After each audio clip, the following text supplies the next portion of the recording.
So knotless box braids are one of my favorite protective styles. I think I got them for the first time right before I had the baby, and ever since then my life has changed. I'm like never going back.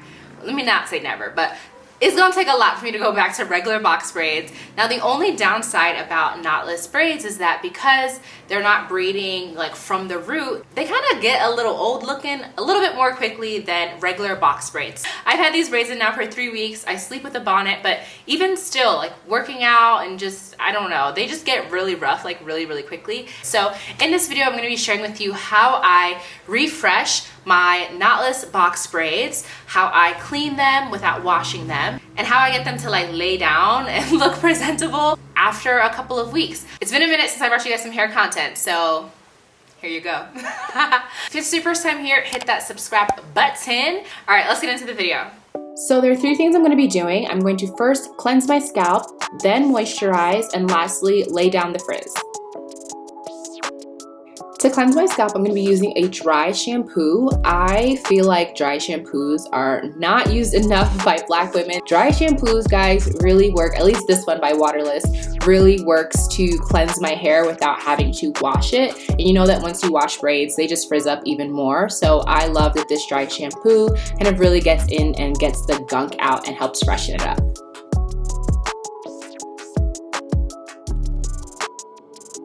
Now ideally you would do this once a week, but since I haven't done anything to my hair in the past 3 weeks, I'm also going to be doing a second cleanse, which is using this clarifying scalp treatment by Carol's Daughter. This is really easy to use because of the nozzle, so you just really apply it to your scalp and rub it in, and it feels really nice. Now that my hair is clean, it's time to moisturize my scalp. I love this Black Magic Oil by Textured Press. It is a Black-owned brand, and this has rosehip seed oil, it has peppermint oil, and this is wonderful for itch relief as well as moisture. Okay, now that we're done with the scalp, it's time to move on to the actual hair strands. I love using mousse to lay down frizz, so I kind of go in really liberally with mousse, and I like to part my hair the way I want it to lay so that I'm not really wasting mousse. And I'm really focusing on that part and just laying down the hairs. Now the mousse is gonna lay the hairs down, but for your edges, you're gonna need some gel. So I pack on a lot of gel. I know it looks like a lot, but don't worry, this specific gel by African Pride doesn't leave any residue. So I kind of pack it on there, and then I go in with a boar bristle brush and brush on my braids as well as on my edges. So I turn the brush sideways so that it can really get in between the braids, and then I go in and clean up the edges as well.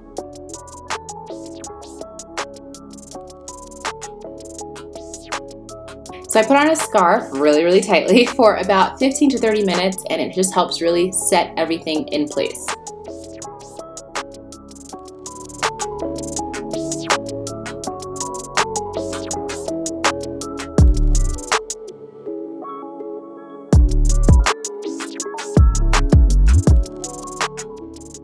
Alright, so that is how I clean and refresh my knotless box braids. If you enjoyed this video, if you've learned something, feel free to give it a thumbs up and share it with somebody. I'd also love to know down below, have you tried knotless box braids? If so, how long did you keep them in for? Did you feel like they got old really quickly, and how did you kind of maintain them while you had them? If you haven't yet tried knotless box braids, yo, I promise they will change your life. You don't know what it feels like to get your hair braided and go to sleep the same day and like be able to toss your head and like crane your neck and without any pain until you've had knotless box braids. It's just like, yo, whoever invented them like really deserves a Nobel Peace Prize, like for real, because they have saved many a Black woman from a headache.